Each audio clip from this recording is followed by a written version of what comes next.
Ni asubuhi yenye upepo mwanana wa bahari katika visiwa vya Zanzibar. Mawimbi yanacheza taratibu kana kwamba yanasherehekea kitu kisichoonekana kwa macho, lakini kinachohisiwa mioyoni. Ni tarehe 1 mwezi wa 4, siku ambayo dunia nzima huingia katika hali ya ucheshi na mizaha, siku ya wajinga duniani. Katika mitaa ya mjini Unguja hadi vijiji vya Nungwi na Paje, sauti za vicheko zinasikika. Vijana wanapanga pranks zao, watoto wanawachezea wazazi wao, na hata ofisini wafanyakazi wanajaribu kuvunja ukimya wa kazi kwa mzaha wa hapa na pale.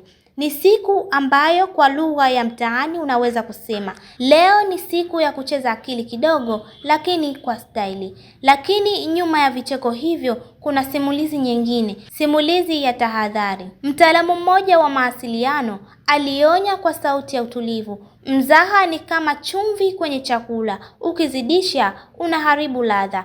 Kauli hiyo inarudisha kwenye msemo wa Kiswahili usemao, kicheko kisichokuwa na mipaka huishia machozi. Ni kweli wakati wengine wanacheka, wapo wanaoweza kuumia kimya kimya. Katika zama hizi za mitandao ya kijamii, mzaha unaweza kusambaa kwa kasi kuliko upepo wa kusi. Taarifa ya uongo ikitolewa kwa kisingizio cha mzaha inaweza kuleta taharuki, hofu au hata madhara makubwa kwa jamii. Zanzibar ikiwa ni jamii inayokuwa kwa kasi katika matumizi ya teknolojia, inahitaji kuwa makini zaidi. Fikiria, mzaha unaohusisha taarifa za uongo kuhusu bahari, mfano uvumi wa sumu au hatari fulani kwenye fukwe, kwa eneo linalotegemea sana utalii na uchumi wa bahari. Mzaha huo unaweza kuathiri wageni, biashara na hata kipato cha wananchi. Hapo ndipo tunapogundua kuwa si kila kicheko kina baraka. Kwa upande wa mazingira,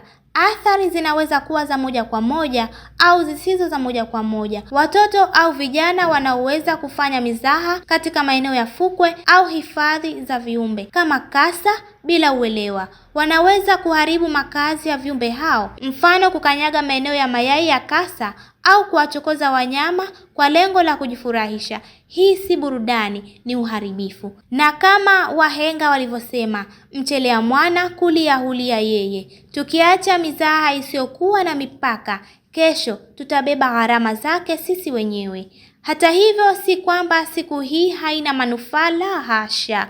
Wananchi wengi wanasema siku ya wajinga duniani ni fursa ya kupunguza msongo wa mawazo. Katika vijiwe vya kahawa na baraza za jioni, watu wanakumbushana kuwa mzaha mzuri ni ule unaowaunganisha watu, si kuwagombanisha. Ni ule unaoacha tabasamu, si maumivu. Ni ule unaojenga, si kubomoa. Kwa ujumla, siku ya wajinga duniani inaendelea kuwa sehemu ya utamaduni na burudani duniani na hata hapa Zanzibar. Lakini katika kila mzaha tujiulize, je, hii inaleta furaha kwa wote au kwa upande mmoja tu?